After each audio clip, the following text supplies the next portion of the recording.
Hello, everyone. I am jumping on to talk about some of the questions that have come up. One of them was, where is there a best place to live?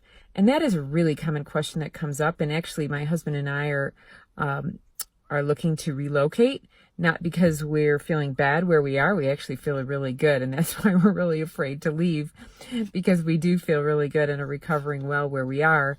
However, our kids are grown and the house is too big. There's also some other things that we'd like to do. And it's time to downsize and reduce our cost of living.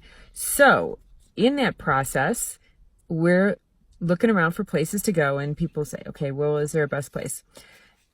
Anywhere that has plumbing is going to have challenges, and really that's going to be everywhere. We all want to have a running water, and we all want to have regular toilets, and we want to have showers. So those things present a problem anywhere in any climate.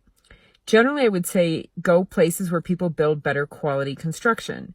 So that would eliminate some of the places in the South, actually, because I think because the weather's so mild, it's really easy to get away with doing poor construction. Also, I would avoid places that are really hot and humid, where you're reliant on air conditioning to survive and to live, because air conditioning itself, heating isn't so bad. Heating is very drying, but air conditioning to cool requires removing humidity from the air.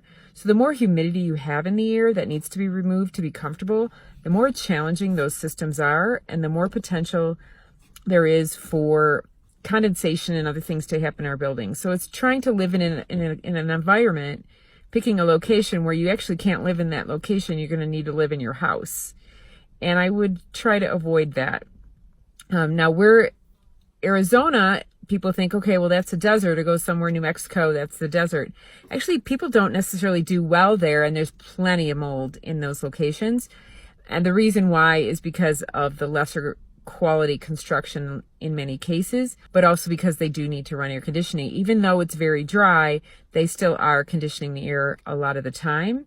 And really, I think that the quality of construction is lower. So they build on slabs. Slabs are not going to save anybody. They have to be built correctly. So everything has to be built correctly, and correct construction practices cost money.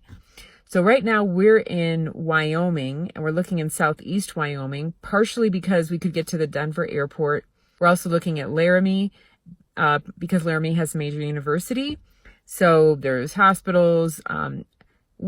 I'm not sure if there's very much alternative healthcare here. So if people are in that profession, this might be a place to come.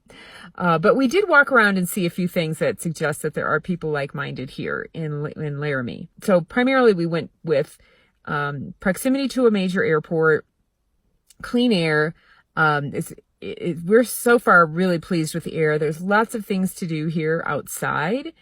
Winter is not going to be a time that you are going to want to be outside all the time.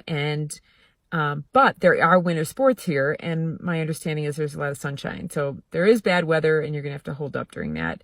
But because the severe weather is severe, quality construction is really critical for the buildings even to survive. We haven't found a place here. We haven't even looked, really. We're just starting to look at neighborhoods and look at the area. There's lots of options, and we haven't decided on that yet. So, but we are getting the lay of the land and seeing what things there are to do. And there's a ton of things to do that we like to do, because we like to do things that are outside oftentimes. So I'm sitting in the car. You can see this is my weird office right now, waiting for my husband to return from fishing. And I had some time, so I decided to make a video. So that's the answer to my question about how to find a safe place to live. Really also consider food quality. We're a little worried about that here. That Walmart is kind of it's just they have a very limited organic food department. We eat organic fruits and vegetables, and so we're a little limited there. There is a Costco in Fort Collins, so we may at some point try to get there to see what kind of food they have. But that's not too far away. It's definitely doable. So that's a little bit of a challenge, but I buy so much stuff online right now that I'm thinking maybe we can surmount that. So we'll see. The other thing to keep in mind is where you have friends and where you have family, because you want to be happy. and you want to be able to do the things that you want to do, and you want to do them with the people that you love. And so find a place. We're thinking of this because our family is all over the place, but we do have several in Chicago, and it's what you could, a really long day, get here in one day. The flights to Denver are very reasonable from Chicago, so that's doable. So those are the things we're thinking about, is not abandoning our family, but maybe we can bring them out here. And they like to do the things that we like to do in terms of fishing, kayaking, hiking, camping, all those kinds of things. Skiing. There's downhill skiing, there's cross-country skiing, there's rock climbing, which we don't do, but some of our relatives do, so maybe they'll come visit. So I hope this is helpful. There isn't a perfect location is the end result. So thanks for listening.